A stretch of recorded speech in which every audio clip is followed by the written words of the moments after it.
Hi friends, welcome to our channel. ఇవాల్టి simple and tasty recipe వచ్చేసి new breakfast recipe అండి. కేవలం పెసరపప్పు అటుకులతో అయితే ఈ బ్రేక్ఫాస్ట్ని చాలా ఈజీగా రెడీ చేసుకోవచ్చు. ఒంటికి చాలా చలవ చేస్తుంది. పిల్లలైతే ఎంజాయ్ చేసి ఎమ్మీగా తింటారు. రుచికరమైన ఈ బ్రేక్ఫాస్ట్ని ఎలా రెడీ చేసుకోవాలి, దాని ప్రాసెస్ ఏంటని చూసేద్దాము.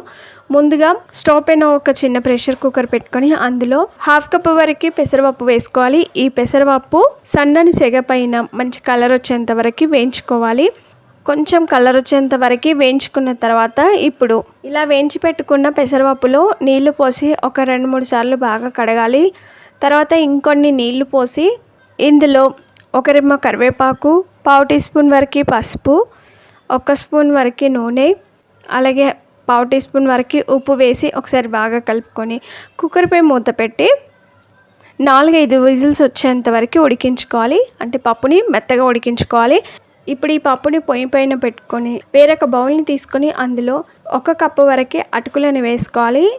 1 కప్పు వరకు అటుకులని బౌల్లోకి తీసుకున్న తర్వాత నీళ్లు పోసి ఒక 2 సార్లు బాగా కడిగి ఇంకొన్ని నీళ్లు పోసి ఈ అటుకులని కొద్దిసేపు నానబెట్టుకోవాలి.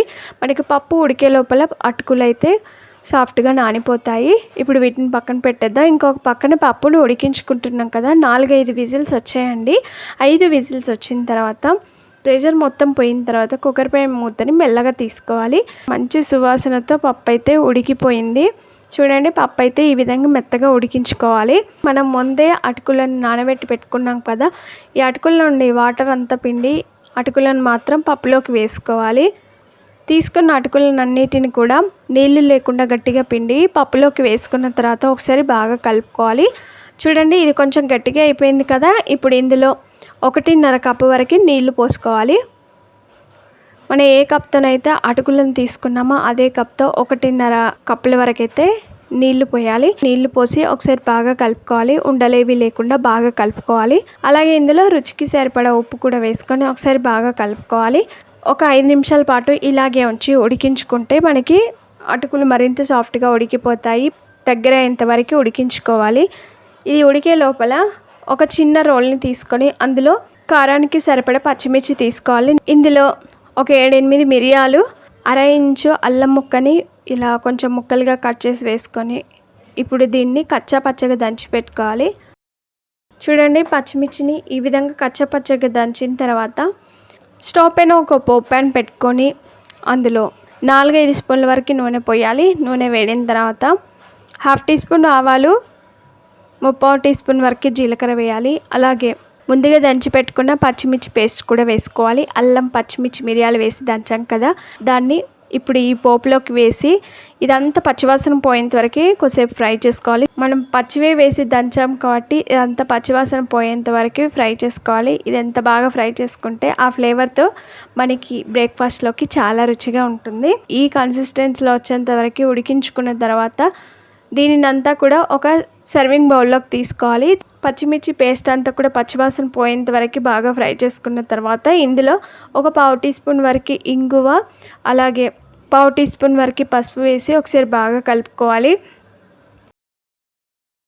అలాగే ఇంకొక రెమ్మ వరకు కరివేపాకు వేసి ఇది పచ్చివాసన పోయేంత వరకు వేయించుకోవాలి. కరివేపాకు కాస్త క్రిస్పీగా అయ్యేంతవరకు ఫ్రై చేసుకున్న తర్వాత ఇందులోనే సన్నగా తరిగిన కొత్తిమీరని వేసుకోవాలి. కొత్తిమీరని కొంచెం ఎక్కువగానే వేసుకోండి. ఆ ఫ్లేవర్తో బ్రేక్ఫాస్ట్ మరింత రుచిగా ఉంటుంది. ఇలా పచ్చివాసన పోయేంత వరకు కొద్దిసేపు ఫ్రై చేసుకున్న తర్వాత ఇప్పుడు ఈ పోపునంతా కూడా ఈ అటుకుల పప్పు మిశ్రమంలో వేసుకోవాలి. పోపునంతా కూడా దీనిలో వేసుకొని ఒకసారి బాగా కలుపుకోవాలి.